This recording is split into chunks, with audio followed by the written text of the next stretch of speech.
White Death, man-eaters, killing machines. These are just a few of the terms that have been used to describe what most people view as the scariest and deadliest creatures in the oceans. But are they really as scary as they are portrayed to be? In reality, sharks as a whole are in trouble. Their numbers are dropping quickly, and the most common response is, good, the fewer the better. But the health of the sharks' populations of the world's oceans is directly related to the health of the ocean itself. The sharks are in trouble, but they have friends. One such friend is AHS graduate and marine biologist David Say. Now let's take an inside look into David's life as a marine biologist and his upcoming projects with his new friends. But I started Auburn University in 2008 as a undergrad in marine biology, and I just graduated in August. I'll talk a little bit about the classes that I've had to take. Most of my classes were actually at Dauphin Island. Auburn University only has one class dedicated to marine biology, and it's just an intro class. So, have any of y'all heard of Dauphin Island Sea Lab before, or have you been there? Dauphin Island Sea Lab, and Coach might be able to tell you a little bit more about it. It's a consortium with all of the universities. So, with marine biology across all universities in Alabama, we're required to go to Dauphin Island every summer, or at least two, to get 16 credit hours. And that's really our first exposure to marine biology. A lot of other universities don't have classes. Auburn has one. They have a lot of different classes. I listed just a few here. Dolphins and whales, marine botany, invertebrate zoology, coastal wetlands, and my favorite, that's why it's in red, shark and ray biology. But if you don't know where Dauphin Island is, this is Dauphin Island. It's about an hour south of Mobile, or about an hour east of Pascagoula, Mississippi. But the lab is very important. It brings in a lot of revenue. They have an estuarium that's run by the Sea Lab. It's a small, like, aquarium type place, but it teaches you a lot about the just all the local habitats. These are just a couple of pictures from my last 3 summers at Dauphin Island. Some of the pictures that I have from my Dauphin Island trips, I don't have too awful many of them. Some of the classes that I took, though, were shark and ray biology, so that's why I have, these are the sharks that we actually got to dissect. You'll have the chance to do a external anatomy in this class. You won't actually get to, like in this class here, you want the chance to cut them open, but you'll have the chance to at least do some of the work that I've actually been able to do. One of the big things that Dauphin Island does is they research horseshoe crabs. Have any of y'all heard of those? They're pretty much a living fossil. They haven't changed much in the last couple 100 million years.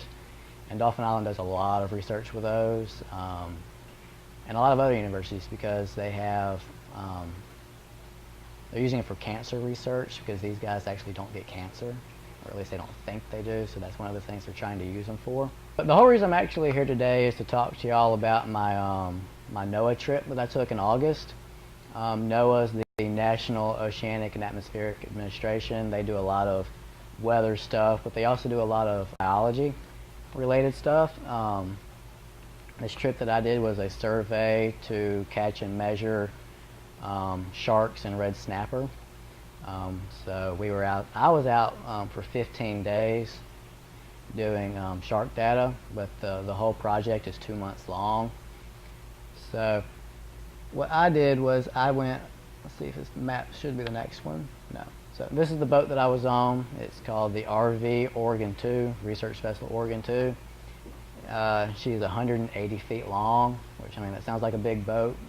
15 days out at sea, that gets really small. You can't leave. You're stuck on there. So what we were after, and part of what my job to do, was anything that we caught that was a fish, we would weigh and measure them. We'd take length, weight, and we'd try to find out the gender and sexual maturity of the shark. Other fish we couldn't do this because it's a lot harder to tell. Other things that we would do, though, is we'd collect tissue samples from the less common species. So some of them we wouldn't, but what we would do is we'd take a fin clip we'd actually just take some scissors and cut their fins a little bit. And then you can't really see it, but it says OTC at the bottom. I think that stands for oxytetracycline. What we do is we'll inject a dye into the backbones of a shark so that we can later, if it's recaught, we'll have to harvest or kill the shark and cut out its backbone.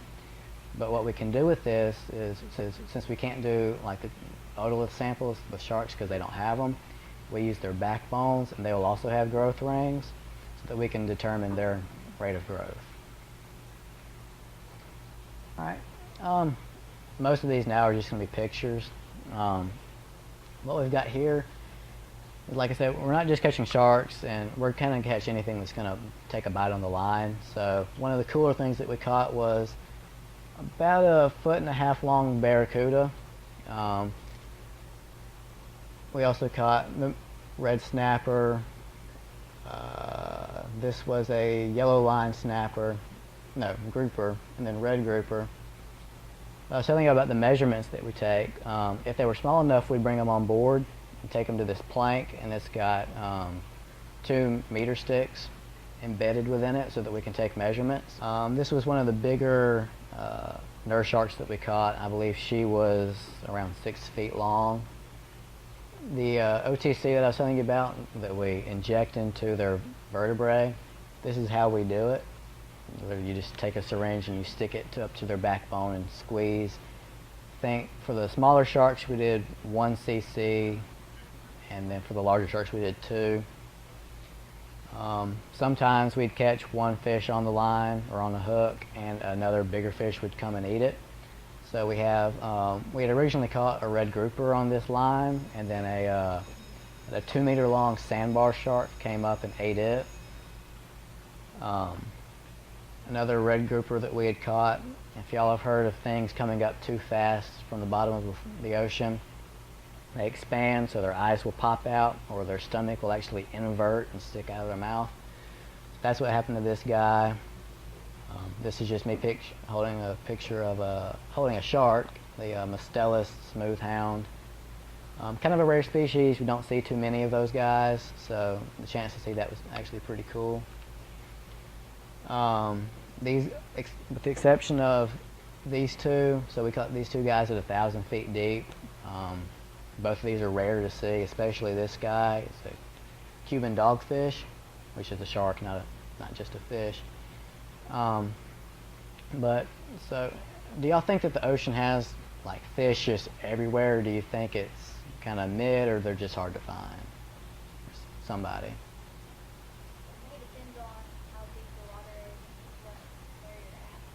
Exactly. So at 1,000 feet deep, out of 100 hooks, how many do you think we caught?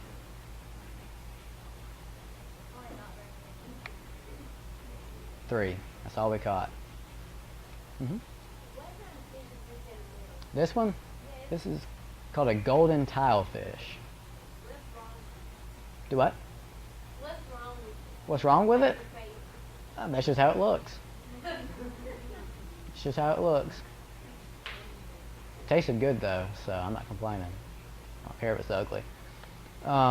This was a 12.5 kilogram Warsaw grouper that we caught. This guy looks kind of big, but that's actually a really small one. These guys get up to about 200 or 300 pounds. So like, when you're deep sea fishing, you have like a limit of fish. Right. Did you guys have like a limit of Because we can't control this, which I mean in fishing it's kind of hard to control too, but no, we had no limits because we're actually doing research. None of these were used from it. We got to eat them once we were done, but their primary purpose was for us to take measurements. Like any fish that we caught, unless it was like this guy right here, because he's eaten, so we can't take measurements for him. Anything else, we always took measurements. We always did samples. So we had to, no matter what, if we caught it, we had to do something with it. So there was no catch limit. But part of the reason that we're out there is to determine what the catch limits need to be. Y'all actually like fish training fish? Like with a rod and reel? No.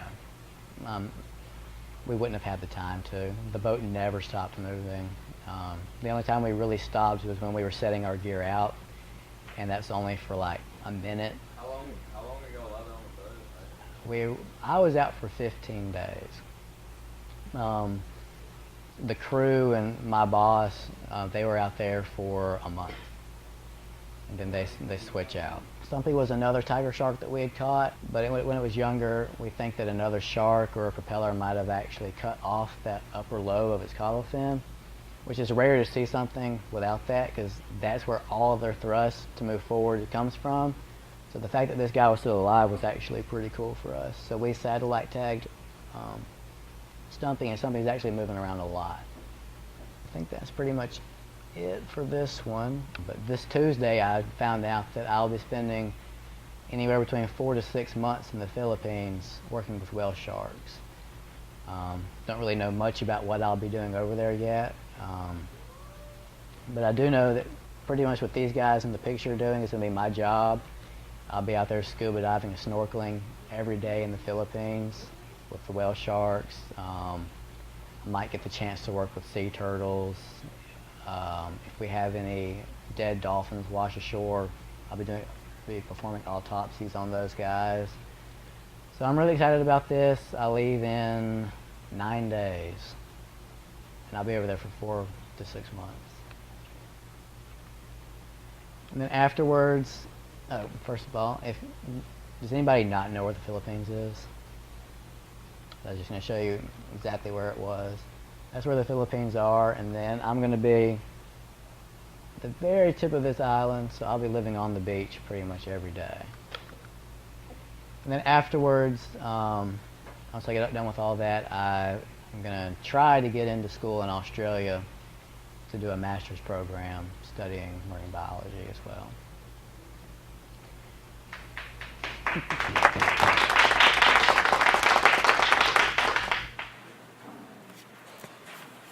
As you can see, the life of a marine biologist can be very exciting. David will be traveling to the Philippines for the next 4 months at sea in different parts of the Atlantic Ocean, discovering and completing research on many things. Tune in next time on Aquaventure to get a closer look into David's life with a personal interview with me. My name is Cody Bass, and this has been Aquaventure.